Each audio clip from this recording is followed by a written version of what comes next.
Go. So Jim had me put my hand under the board. I can't see it, and then right down in there, and then start to press. So when I press here and I press closer towards the nose, I can feel the board go down. It was pressing on your hand. And it's correct. pressing down. And then the further back I come, I can start to feel a release and a pressure coming up. And then when I get all the way back here, it's like, oh, yeah, okay, that's what I'm doing. I'm lifting the board. So, and then if we get all the way into the center and I don't get any reaction at all, all right, but... So then I asked a question when you got near the binding. What is your camber on your board running through? Okay, so I have camber underfoot. Okay, there's your answer. That's why Yes. you felt the change. Yes. Okay, so everybody clear on that. So Ted's board was pressing down on his hand, and suddenly it started to lift up because he was able to decamber the board a little. He has camber underfoot, so it's important, and he realized just how important that camber underfoot was to him during this little experiment. Agreed? Agreed. And then Okay. I have this mild rocker in the center, and then Right. we go back into the rest of Although the it's twin. not a total reverse camber in there like Travis Rice boards and some Right, others it's not that actually swirly. become a pivot point, it is a flex point that joins in with the camber underfoot. And it makes it, And Ted rides a twin board. He likes the way it goes both ways. And he basically learned that the side cuts were similar. The effective edge was almost the same with a little bit more nose than tail. And he knows all that about his board. In addition, he looked at his sidewalls and ran down the sidewalls and saw that the top sheet actually has some rise and fall in it also. Many of you people buying boards, you don't even look at this stuff. and that's a point to make. I know this and I can feel this because I'm being guided to feel it. I know it and I can intelligently understand it. But most of that's coming from riding because I didn't know any of that when I bought the board. Or till you brought it over here today. and finding is I've been riding it well and it behaves the way I want it to. It works for you, and that's it works what counts. for me.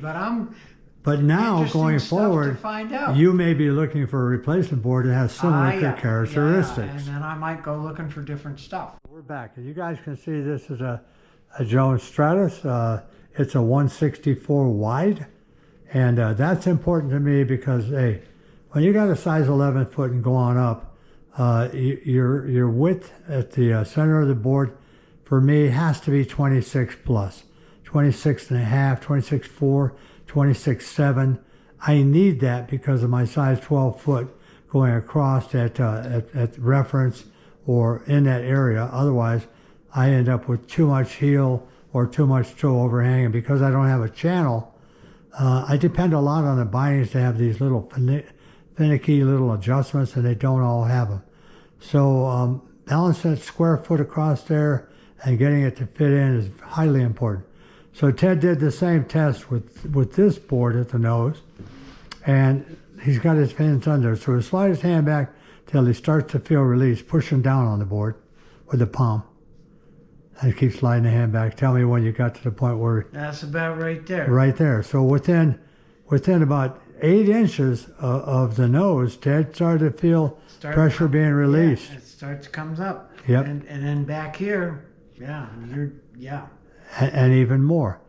And also Ted noticed another thing. As he ran his hand, not his head, along the board, he actually felt flex where, Ted? You can right see it through the middle. You can see it, and it's like woof. He could feel the materials. Yeah, it's like this point is popping up, you know. Right, but he could feel the flexing right through the center of the board, Yep. Not on the sidewall so much, but his hand actually recognized these materials in here, Yep. flexing, as the board progressively went into a reverse camber. This feels so very different than my board. Again, and Jim's talking about the length. Mine's a 157, So this is what, 164. This is a 164, but this looks like it would be reasonable for me to get on. Yeah, I think it would be. In terms of length, and I don't know about the width with my, because I got a much smaller foot. Yeah, and the advantage when we turned it over, what was the advantage when we turned it over?